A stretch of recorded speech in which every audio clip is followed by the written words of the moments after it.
Nonostante il ricorso agli specializzandi, 209 assunti a tempo determinato, più 84% rispetto al 2019, e nonostante ai neolaureati abilitati, 300 nel 2018 per il pronto soccorso, la Regione del Veneto lamenta ancora la carenza di 3.500 medici. Tradotto, per i pazienti la cui richiesta di prestazioni è aumentata del 15%, con l'acuto del 38,5% per la risonanza magnetica addominale, significa liste d'attesa più lunghe legate alla specialistica ambulatoriale e agli interventi chirurgici, molta pazienza al pronto soccorso e meno ambulatori aperti rispetto al potenziale. Ebbene, come mai mancano tutti questi medici? La risposta del presidente della regione Luca Zaia è la seguente: non ce ne sono proprio sul mercato, tutti gli specialisti che si sono presentati ai concorsi li abbiamo assunti, ma rispetto ai posti disponibili si tratta di 1 su 3, come dire che 2 ambulatori su 3 si sono ritrovati senza dottore. Inoltre, negli ultimi 4 anni abbiamo perso 170 professionisti a tempo indeterminato. L'anno scorso Azienda Zero ha lanciato 131 bandi, 92 dei quali dedicati ai camici bianchi, ricercati soprattutto specialisti dell'emergenza e urgenza, anestesisti, ginecologi, radiologi, pediatri, ortopedici e oculisti. Per un totale di 1023 posti si sono presentati in 390, tutti assunti.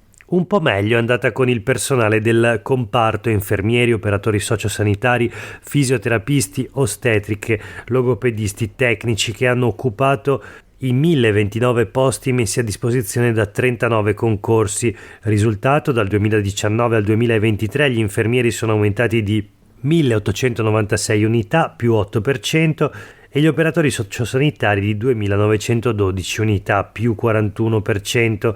Complessivamente sono stati assunti 3.834 tra medici e operatori del comparto, ma a fronte di 4.053 cessazioni, quindi pensionamenti, fughe nel privato, trasferimenti, perciò il bilancio è in rosso di 219 unità. Questo è Sveglia Veneto, il primo podcast dedicato all'informazione vista da nord-est. Io sono Jack Calcetto. Oggi è mercoledì 10 gennaio 2024. La prima notizia del giorno riguarda la sanità veneta, con l'aumento della richiesta di prestazioni da parte della popolazione, che non trova risposta però in un sistema sanitario regionale dove mancano 2 medici su 3, o meglio non si trovano 2 medici su 3 nei concorsi banditi. Negli ultimi anni appunto viene coperto soltanto un posto su 3, il 30%, così liste d'attesa e code in pronto soccorso più lunghe. Le soluzioni quindi quale possono essere? Secondo il direttore generale della sanità veneta Massimo Annichiarico, bisogna puntare su un maggiore ricorso alla telemedicina, e poi la seconda modalità con la quale si può supplire alle carenze di organico è la redistribuzione delle competenze tra professionisti, dice sempre Annichiarico, che poi si spiega: ormai il 90% degli operatori della sanità è laureato, quindi dobbiamo usare le risorse in modo più appropriato e aggiornato. Gli infermieri di oggi non sono quelli di 50 anni fa, possono svolgere alcune mansioni che non richiedono la presenza del medico.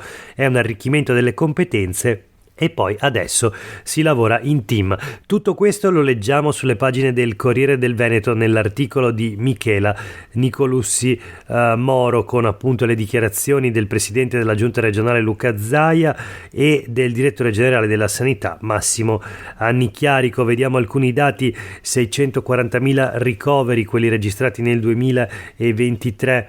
Rispetto al 2022 il tasso di crescita è del 4%, 488.000 interventi chirurgici, più 4%, 10,3 milioni di visite specialistiche, più 4% sul 2022, ma attenzione, meno 3% rispetto al 2019, l'anno pre-Covid.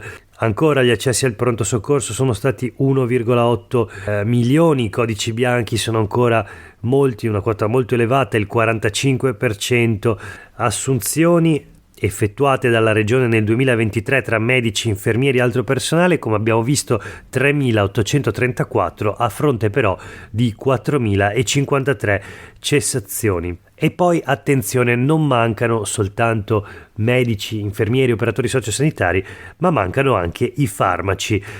Leggiamo sempre a pagina 2 del Corriere del Veneto, mancano 3.533 farmaci, si punta sui galenici, ma i pazienti vogliono solo quelli di marca. Le farmacie fanno rete tra loro e con i medici. Parla Andrea Bellone, il presidente di Federfarma Veneto, che spiega che quello dei farmaci carenti è un problema ricorrente e sarebbe risolvibile. Ad esempio con i medicinali galenici, cioè quelli prodotti in laboratorio dalle farmacie con i principi attivi delle formulazioni industriali, oppure le farmacie possono anche proporre il farmaco generico non griffato, o ancora, nei casi più disperati, mettersi in contatto con il medico del paziente per chiedere di prescrivere un equivalente non introvabile. Bellon dice: nessun malato viene lasciato senza medicinali, in ogni caso noi farmacisti facciamo rete. E si parla di sanità veneta anche sulle pagine dei quotidiani del gruppo NEM. Il fallimento dei concorsi: su 1.000 medici cercati ne abbiamo trovati 390, queste le parole sempre del presidente della regione Luca Zaia. Attività aumentata in tutti i settori, smentite le leggende metropolitane. Sulle liste d'attesa ricordo che il Veneto ha tempi di 30 giorni e non di 60, leggiamo ancora. Il presidente Zaia ha presentato il consuntivo del 2023, teniamo nonostante la crisi, e sul numero chiuso a medicina torna a incalzare l'esponente leghista. È la vera disgrazia di questo paese. Tra le selezioni andate a vuoto, quella di medicina d'urgenza, 299 posti a bando con soli 25 candidati in graduatoria. Chiudiamo il giro dei quotidiani locali con il Gazzettino, che sceglie come titolo a pagina 2: la sanità in crisi, il Veneto a caccia di medici, coperti 390 posti su 1023.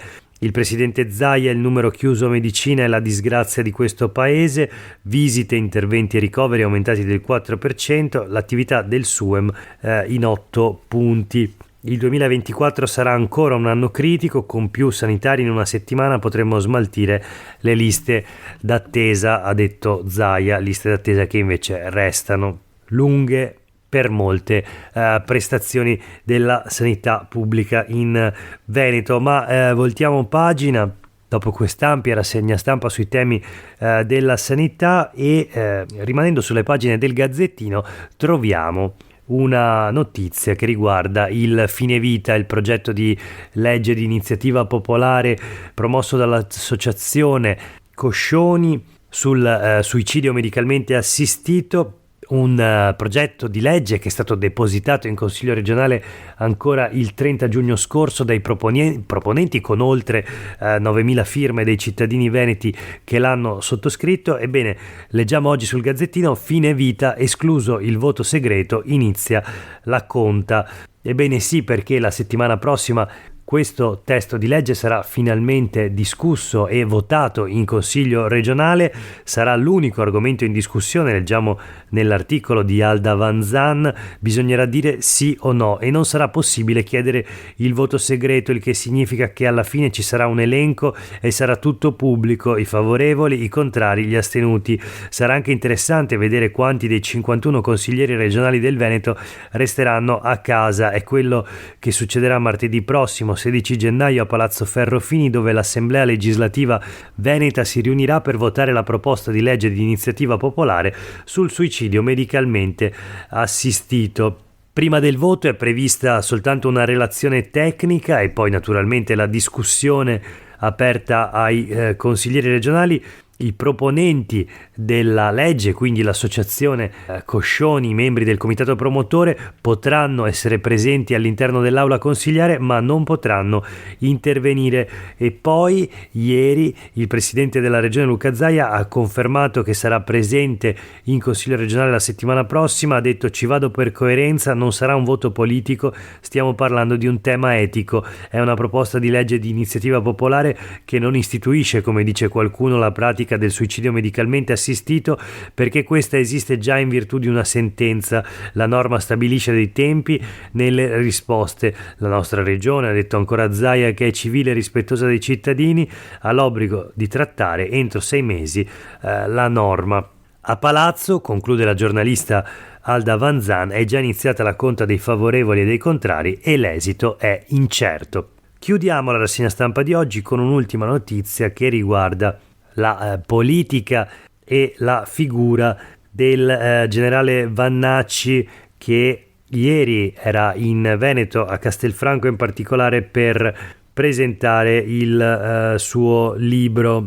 E allora vediamo sui quotidiani del gruppo NEM, il titolo è Vannacci show a Castelfranco, io con la Lega, dice il generale, va bene pure il PD, bagno di folla per Vannacci durante la presentazione del suo libro, ma nello stesso tempo, nello stesso momento c'è una contromanifestazione promossa dalla libreria Ubik che dice la gente che ama il paese è qui. Vediamo anche il Corriere del Veneto, che dedica un'intera pagina al caso politico appunto di Castelfranco di ieri.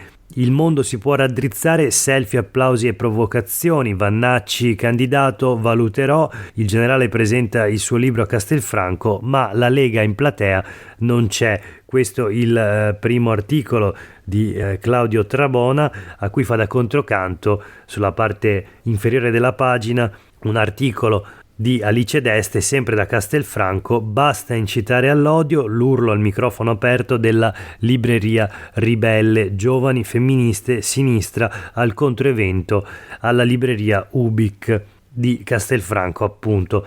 Per oggi è davvero tutto, grazie per aver ascoltato questa puntata di Sveglia Veneto, a tutte e tutti voi una buona giornata.